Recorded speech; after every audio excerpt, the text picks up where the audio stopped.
Hey folks, this is Kalani. Let's have a look at some more garrison buildings in Warlords of Draenor. This time we'll be looking at the Barracks. So the Barracks, everybody's pretty much going to have one, because you have to build it as part of the garrison construction questline, and the blueprint is for free. So everybody's going to have one, but that doesn't necessarily mean you'll want to keep it. So I guess the question here is rather, should I keep the Barracks as opposed to should I build the Barracks? So the Barracks is tied in very nicely with the follower system in that it gives you various bonuses to your follower system, which makes things a lot nicer. At level 1 you get access to the patrol missions, which give more experience than other missions, which allows you to level up your followers. As a note, you won't be able to take a follower into a higher level follower mission if they're not appropriately leveled.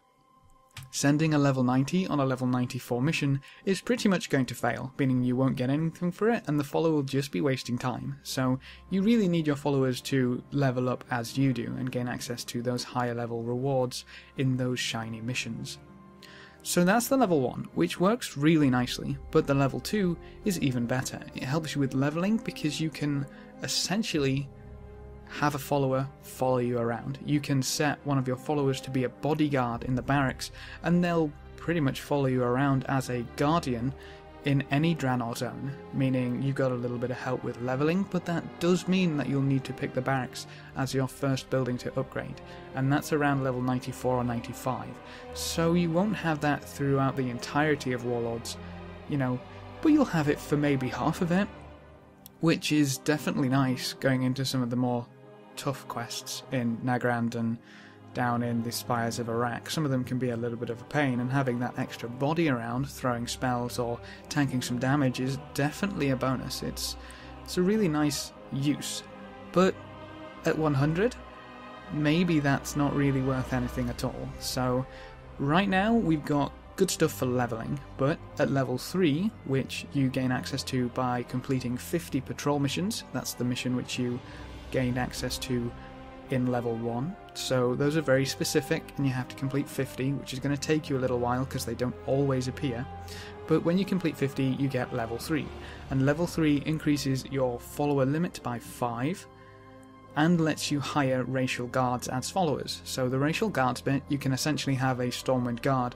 or an Orgrimmar grunt as a follower, which, is kind of cool. Nice to have those following you around.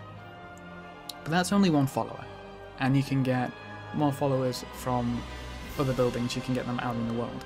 The limit is interesting, because that's kind of swings and roundabouts, because even if you have plenty of followers, the missions which you can send followers on is limited by the missions available, not how many followers you have. But when you get to the point where you have several missions which require more than 2 followers, I imagine that limit could be very nice. But again, swings and roundabouts. It's sod's law that when you have plenty of followers, you're not going to be able to send them all on missions, so that might be a little bit wasted too. So the conclusion I can draw from the Barracks and its functionality is that it's going to be nice while leveling up. After that, potentially not, but let's have a look what these look like.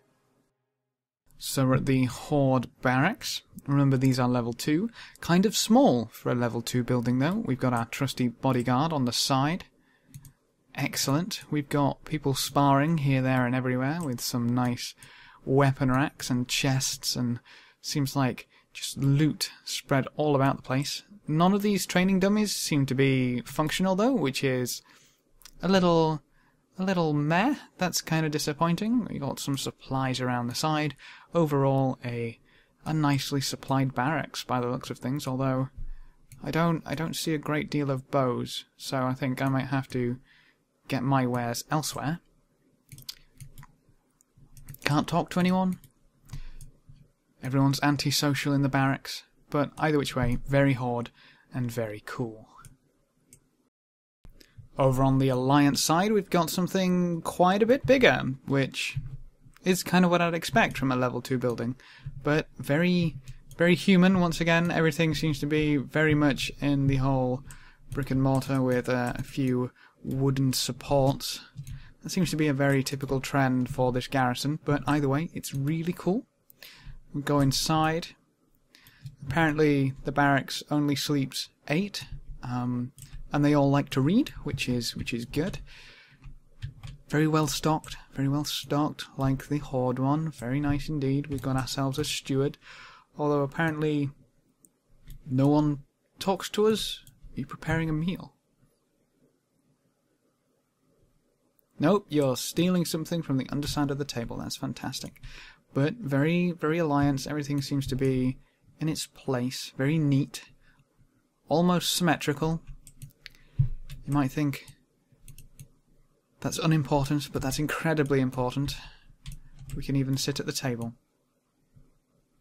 Either which way, I actually really enjoy these buildings, and looking around all the Alliance buildings kinda makes me want to roll a human, but I'm stuck as a blood elf. But that's really cool. Someone forgot their water skin and boots. That's tragic. But that is the barracks. I'm personally probably just going to ditch the barracks at 100. I'll have to see. I don't know. In case you haven't looked at some of the others, Stables looks incredibly powerful at 100. And then for the other one, potentially a war mill. We still have to look at those ones, but don't you worry. But then the Goblin Workshop and Spirit Lodge. I think they're going to... They've made it really difficult to choose between garrison buildings, and even though that's going to be frustrating, I love that it's not just build this to win. Although, if you're looking for gold, Barracks definitely isn't the right place. Really is not. It'll help with leveling, it'll help with followers. You might get some shiny loot from being able to throw more followers at missions, etc. But I really don't think it's going to go much further than that. I'm probably going to replace mine at 100. But that's the Barracks preview. If you have any questions or queries, please leave them in the comment section below and I'll try to get back to you. Remember to leave a like just below the video before you leave, and if you want to see more, feel free to subscribe. But apart from that, thanks for watching folks, good luck and have fun, and as always, I will see you next time.